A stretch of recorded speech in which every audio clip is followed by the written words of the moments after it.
महत्वपूर्ण खबरों के साथ लखनऊ से बड़ी खबर। कृषि मंत्री सूर्य प्रताप शाही का बयान। कृषि मंत्री कृषि यंत्र और बीज वितरण को लेकर के कृषि मंत्री ने कहा, सीएम योगी किसानों के मामले में संवेदनशील है। बड़ी खबर आपको बता रहे, कृषि मंत्री सूर्य प्रताप शाही का बयान। बेमौसम बारिश को लेकर सर्वे करने के निर्देश भी दिए गए हैं। आकाशीय बिजली से 17, डूबने से 16 और एक सर्पदंश से मौत हुई है। आपदा के प्रावधानों के मद्देनजर किसानों की मदद की जाएगी। प्रधानमंत्री बीमा योजना के तहत भी समीक्षा की गई है। प्रभावित जिलों का सर्वे कराकर भरपाई के निर्देश दिए गए हैं। 6009 किसानों की फसल का नुकसान, ओलावृष्टि होने की सूचना भी है। 500 करोड़ की धनराशि क्षतिपूर्ति के रूप में दी जा रही है।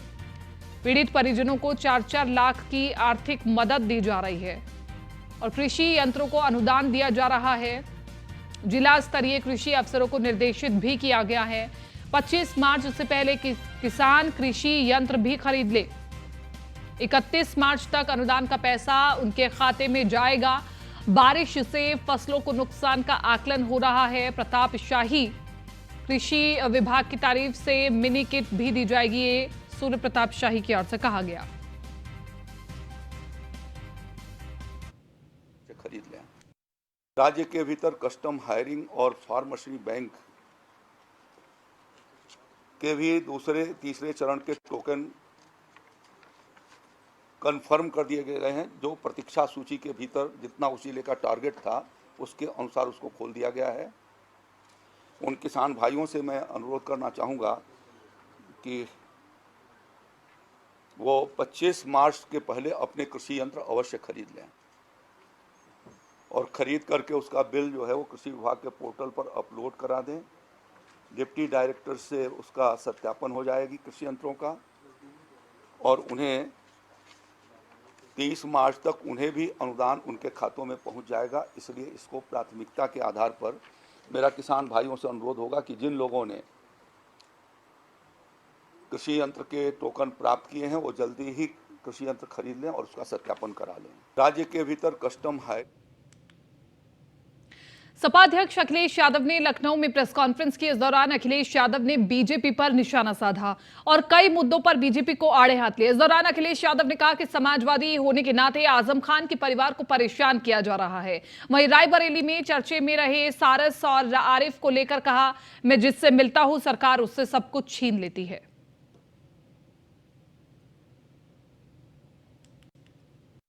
लोग कुत्ते बिल्ली पाले हुए हैं। मुझे याद है किसी ने बिल्लियां पाली थी और संख्या बढ़ गई, वो पड़ोसियों के घर चली गई थी और न जाने कितने पालतू कुत्तों ने कितनों को काटा है। सरकार ने क्या किया? अगर सरकार सारस को छीन रही है तो सरकार को उनसे भी मोर छीन लेना चाहिए जो मोर को दाना खिला रहे थे। क्या सरकार की हिम्मत है वहां पहुंच जाने की? किसी अधिकारी की क्या हिम्मत है वहां जाए और मोर को ले आए वहां से?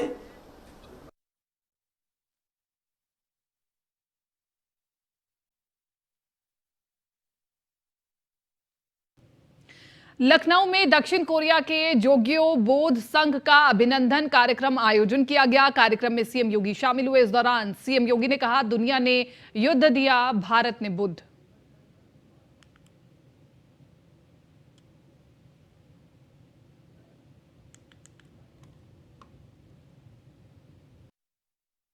अपनी आजादी के अमृत महोत्सव वर्ष में भारत को G20 समूह की अध्यक्षता करने का अवसर प्राप्त हुआ है।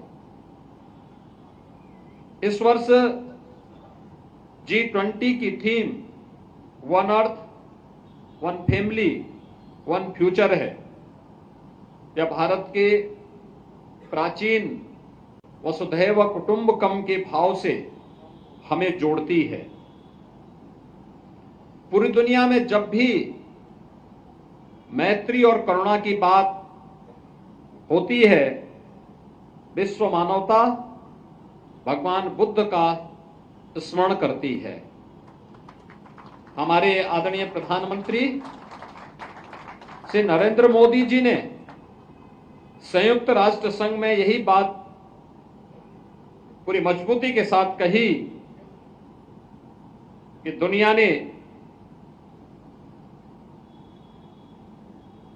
दुनिया के कुछ देशों ने विश्व मानवता को भले ही युद्ध दिया हो, लेकिन भारत ने दुनिया को बुद्ध दिया है। चलिए आगे बढ़ रहे हैं। लखनऊ से अगली बड़ी खबर। सुभाषपा अध्यक्ष ओम प्रकाश राजभर का बयान। प्रदेश स्तरीय समीक्षा बैठक पर दिया बयान। हमारी पार्टी निकाय चुनाव अकेले लड़ेगी, ओपी राजभर की ओर से कहा गया है। लोकसभा चुनाव अभी दूर है, आने वाले समय में इसका फैसला होगा। सपा अध्यक्ष अखिलेश यादव पर राजभर का तंज। बंगाल में जाने से अखिलेश यादव को कोई फायदा नहीं मिलेगा। ममता बनर्जी के स्टूल पर बैठने से कुछ नहीं होगा। वोट चाहिए तो मायावती और नीतीश के कुर्सी पर बैठे। बीजेपी के साथ हैं या नहीं, ये लोकसभा चुनाव के दौरान बताया जाएगा।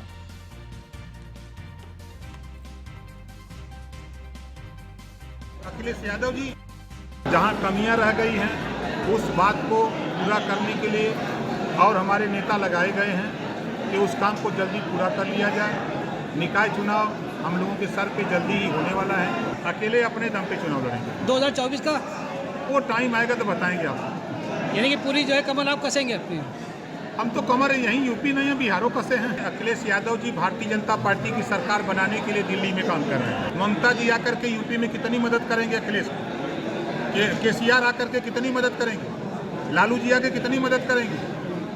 ये साबित होता है कि अखिलेश यादव जी जो तीसरा फंड बना रहे हैं वो बीजेपी को जिताने के लिए बना रहे हैं। अगर वो बीजेपी को हराने के लिए बनाना चाहते हैं तो स्टूल पर नहीं, मायावती के यहाँ जाके कुर्सी पर बैठना चाहिए, नीतीश जी के यहाँ जाके कुर्सी पर बैठना चाहिए, कांग्रेस के यहाँ सोनिया जी के यहाँ जाके कुर्सी पर बैठना चाहिए। ये गठबंधन कारगर होगा, न कि ये दूसरे स्टेटों से ला करके दिखा करके आपको वोट नहीं मिलने वाला है। जहाँ ऊर्जा और नगर विकास मंत्री ए के शर्मा ने न्यूज वन इंडिया से खास बातचीत की, जिसमें उन्होंने 2 दिवसीय कार्यशाला को लेकर कहा कि इसके सुखद परिणाम आएंगे। साथ ही कहा कि एफएसटीपी और ट्रीटमेंट प्लांट का उद्घाटन हुआ।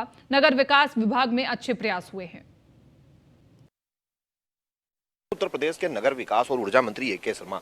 मंत्री जी, आज वाटर डे पर जहां आप एफएसटीपी बहुत सारी रिन्यूएट करा रहे हैं और उस पर भी काम चल रहा है, साथ ही साथ में जो वाटर ट्रीटमेंट को लेकर है काम कर रहे हैं, क्या कुछ आज की इस पूरी बैठक में रहा? क्योंकि 2 दिवसीय कार्यशाला का उद्घाटन भी आपने किया है। 2 दिवसीय जो कार्यशाला थी उसका बहुत ही सुखद उसके परिणाम आने वाले हैं।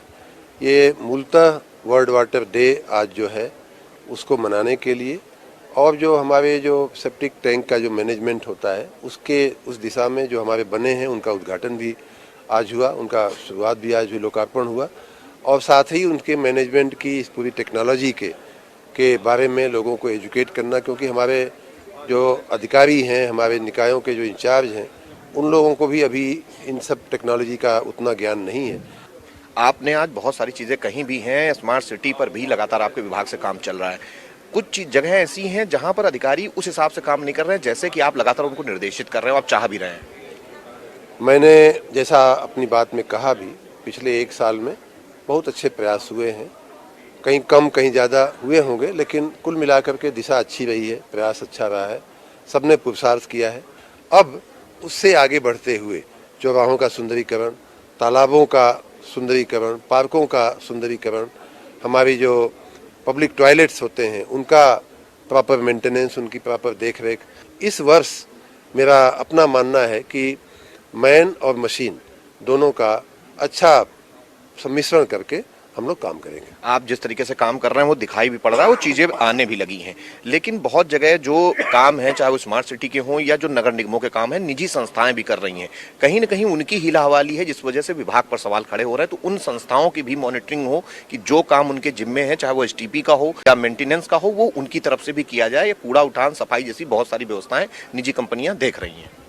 समाज की इस सेवा में अगर किसी को दायित्व दिया गया है, चाहे वो प्राइवेट कंपनी हो, चाहे सरकारी व्यक्ति या संस्था हो, मैं चाहूँगा कि वो अपना काम पूरी ईमानदारी, पूरी निष्ठा से करे, और कोई भी अपने काम में कोताही करता पाया जाएगा उसके खिलाफ कार्रवाई होगी। धन्यवाद। ये हैं उत्तर प्रदेश के नगर विकास एवं ऊर्जा मंत्री ए.के. शर्मा, जो बता रहे हैं कि उत्तर प्रदेश सरकार लगातार कोशिश कर रही है, नगर विकास विभाग चाहे वो स्मार्ट सिटी का काम हो या प्रदेश के शहरों को वैश्विक स्तर के शहर बनाने को लेकर हो, हम लगातार हर दिशा में काम कर रहे हैं। हमारी कोशिश है कि बेहतर ढंग से चीजों को आगे बढ़ाया जाए। जिन जिन जगहों पर निजी कंपनियां काम कर रही हैं, अगर वो अपने दिए गए दायित्वों का निर्वहन सही से नहीं करेंगी तो उनके खिलाफ भी एक्शन होगा।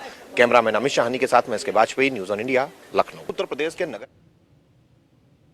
चलिए अगली खबर का रुख कर लेते हैं बुलंदशहर से। अगली बड़ी खबर, बारिश से गेहूं और सरसों की फसल बर्बाद। खेतों में जाकर डीएम चंद्र प्रकाश सिंह ने लिया जायजा। डीएम ने शिकारपुर क्षेत्र में जाना, फसलों के नुकसान का सच। गेहूं और सरसों की फसल को ओलावृष्टि और तेज हवा से नुकसान हुआ है। शासन के आदेश पर डीएम ने फसलों के नुकसान का जायजा लिया। गंगागढ़ और कनेनी गांव में डीएम ने नुकसान का खुद जायजा लिया है जाकर के। तस्वीरें भी आपको दिखा रहे हैं। जायजा लिया गया गेहूं और सरसों की फसल ओलावृष्टि के कारण जो खराब हो गई, उसका खुद जायजा लिया डीएम ने जाकर के। गंगागढ़ और किनैनी गांव में डीएम ने नुकसान का जायजा लिया है। तो बुलंदशहर से बड़ी खबर है, बारिश से गेहूं और सरसों की फसल बर्बाद जो हुई है, उसका जायजा लेने पहुंचे डीएम चंद्र प्रकाश सिंह। अशोक कुमार संवाददाता बने हुए बुलंदशहर से फोन लाइन पर। अशोक कुमार, डीएम पहुंचे खुद से, फसलों का जायजा लिया, क्या जानकारी है आपके पास? बिल्कुल, आपको बता दें कि बुलंदशहर में तीन दिन से लगातार विभिन्न क्षेत्रों में ओलावृष्टि हुई है, जिसका सरकार के आदेश के अनुसार खुद डीएम जायजा लेने पहुंचे हैं। शिकारपुर के 2 गांव में उन्होंने दौरा करा और खेत पे जाकर उन्होंने खुद किसानों से वार्तालाप करी। कितना % नुकसान हुआ है, खुद उन्होंने ग्राउंड जीरो पर जाकर अधिकारी उनके साथ रहे, कृषि अधिकारी उनके साथ, तमाम जो एजेंसी हैं बीमा कंपनी के, उनके भी अधिकारी साथ रहे। अब खुद किसानों से बातचीत करी। बातचीत के दौरान उन्होंने खुद देखा कि कितना गेहूं की फसल प्लस सरसों की फसल में नुकसान हुआ है। और डीएम ने लगातार कई टीम गठित करी हैं और बुलंदशहर के कई क्षेत्रों में ऐसा हुआ कि ओलावृष्टि से काफी करीबन 70 से 80% नुकसान हुआ है। खूब जायजा लिया है और उन्होंने बताया कि सरकार से जल्द ही किसानों को मुआवजा उचित राशि दी जाएगी और सरकार की तरफ से दिशा निर्देश हुए हैं, उनको भी पूरी तरह किसानों के लिए पालन किया जाएगा। डीएम ने इस पहल से किसानों की अच्छी चेहरे पर रौनक है, क्योंकि ये बड़ी फसल होती है गेहूं की, जिसके चलते किसानों की घर का आय चलता है और बड़ी फसल एक घर का पूरे मैनेज होता है गेहूं की फसल से, जिसके चलते ये ओलावृष्टि ने कई तहसीलों को चपेट में, किसानों की हजारों बीघा फसल चपेट में आई है। खुद जायजा लिया है, खुद उन्होंने सर्वे करा है और सर्वे रिपोर्ट उन्होंने कार्यालय में भी अपने मुख्यमंत्री कार्यालय के लिए भेजी जाएगी। तमाम कृषि अधिकारी को भी निर्देश किया गया है ग्राउंड जीरो पे जाएं, किसानों से बातचीत करें और लेखपाल की टीम गठित करी है और किसानों से बातचीत करके सर्वे रिपोर्ट बनाकर और शासन तक भेज जाए। जल्दी ही मुआवजा देने के लिए आश्वासन दिया किसानों को। ठीक है अशोक, शुक्रिया तमाम इस जानकारी के लिए।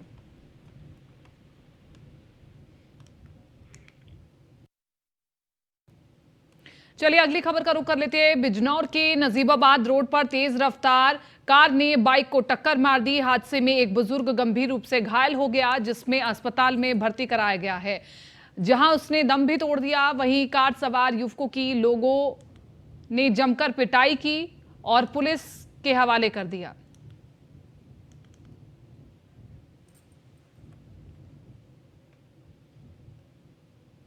अगली खबर ललितपुर से आपको बता रहे हैं, जहां पर महिला पर चाकू से हमला करने और टैक्सी चालकों ने हमला किया महिला पर। आरपीएफ के टैक्सी चालक को गिरफ्तार किया गया है। ललितपुर से बड़ी खबर आपको बता रहे हैं, टैक्सी चालकों ने किया महिला पर हमला और आरपीएफ ने किया टैक्सी चालक को गिरफ्तार। जिला अस्पताल में महिला का इलाज जारी है।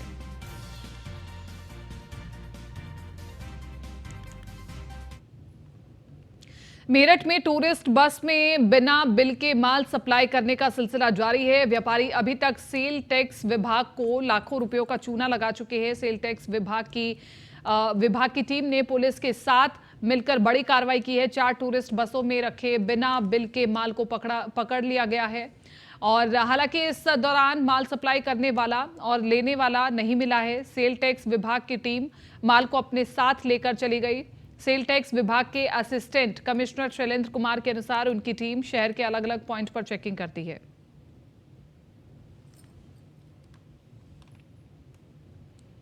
खबर मेरठ से है, जहां सरधन से सपा विधायक अतुल प्रधान ने सत्ताधारी नेताओं पर अवैध कॉलोनियां बनाने का आरोप लगाया है। अतुल प्रधान ने आरोप लगाते हुए कहा कि सत्ता पक्ष के नेता अवैध कॉलोनियां बसा रहे हैं। साथ ही कहा कि सत्ता के इशारे पर जमीनों पर कब्जे हो रहे हैं। जन समस्याओं को लेकर विधायक अतुल प्रधान ने एसएसपी से मुलाकात की है।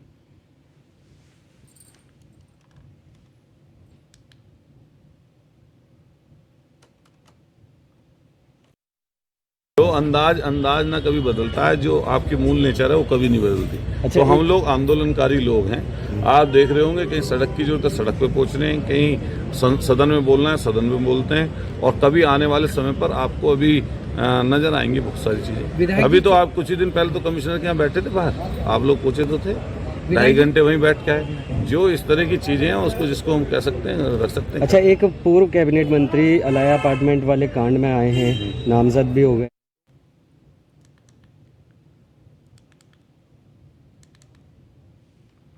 24 मार्च को प्रधानमंत्री मोदी के आगमन को लेकर के बीजेपी के कार्यकर्ताओं में काफी उत्साह देखा जा रहा है।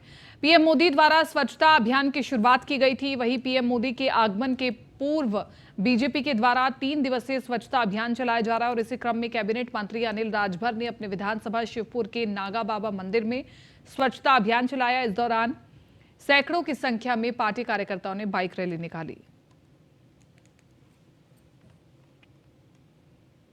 आगरा से अगली खबर, महिला की पिटाई का वीडियो वायरल हो रहा है, जहां पर 2 युवकों के साथ मिलकर युवती ने महिला की पिटाई की। 2 युवकों ने पकड़ा महिला का हाथ और फिर युवती ने जम करके पिटाई की।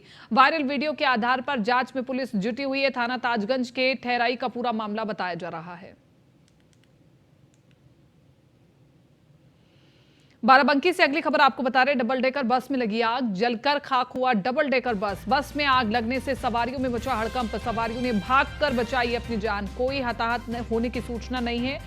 फायर ब्रिगेड ने आग पर काबू पा लिया है। गुड़गांव से बिहार जा रही थी डबल डेकर बस। असंतरा थाना क्षेत्र के बिटेरिया हैदरगढ़ मार्ग पर यह पूरी घटना हुई है।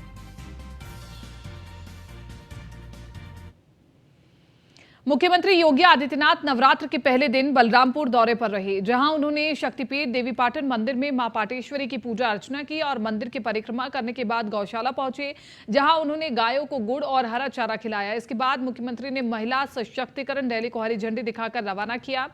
योगी आदित्यनाथ ने कहा कि महिलाओं की सुरक्षा, स्वावलंबन और सम्मान के उद्देश्य से ये रैली ललितपुर तक जाएगी। आज ही के दिन दूसरी रैली विंध्याचल धाम से शुरू हो रही है, जो गौतम बुद्ध नगर तक जाएगी और इस रैली का उद्देश्य पूरे प्रदेश में महिलाओं की सुरक्षा, स्वावलंबन और सम्मान को लेकर जागरूक करना है। महिला सशक्तिकरण रैली को हरी झंडी दिखाते समय सीएम योगी ने वहां मौजूद 2 स्कूली छात्राओं को भी अपने पास बुलाया और उनसे बातचीत की।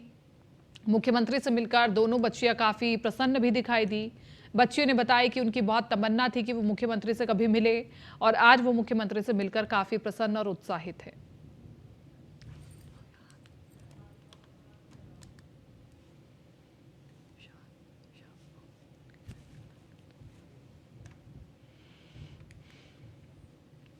रामपुर में 2.5 वर्ष की मासूम के साथ दुष्कर्म करने वाले आरोपी को पुलिस ने मुठभेड़ के बाद गिरफ्तार कर लिया है। मुठभेड़ में आरोपी के पैर में गोली लगी है।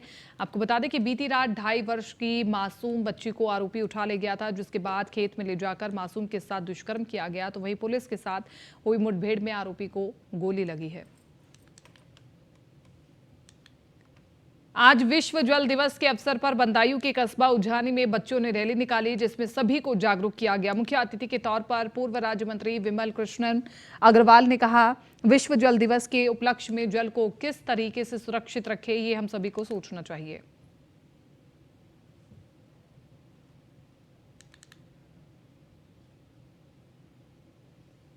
खबर प्रतापगढ़ से है, जहां 11वीं के छात्र को आधा दर्जन से अधिक दबंगों ने डंडे से पीटने का मामला सामने आया है। आपको बता दें कि पट्टी कोतवाली के पास सड़क पर खुलेआम तांडव करते हुए दबंग नजर आए।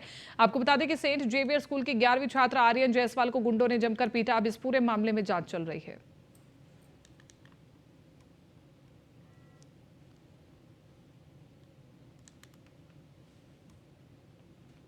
14 फरवरी 1981 को कानपुर देहात के बहमई गांव में दस्यु सुंदरी फूलन देवी ने अपने गिरोह के साथ मिलकर मौत की ऐसी इबारत लिखी जिससे सारा देश खौफजदा हो गया था। दस्यु सुंदरी फूलन ने एक ही जाति के 21 लोगों को गियों से भूनकर मौत के घाट उतारा था।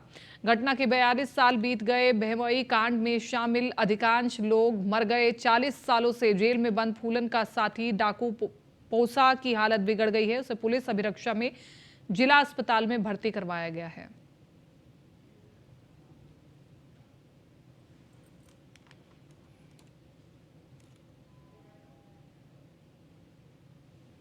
फिलहाल इस बुलेटिन में मेरे साथ इतना ही। आप बने रहिए न्यूज़ 1 इंडिया के साथ।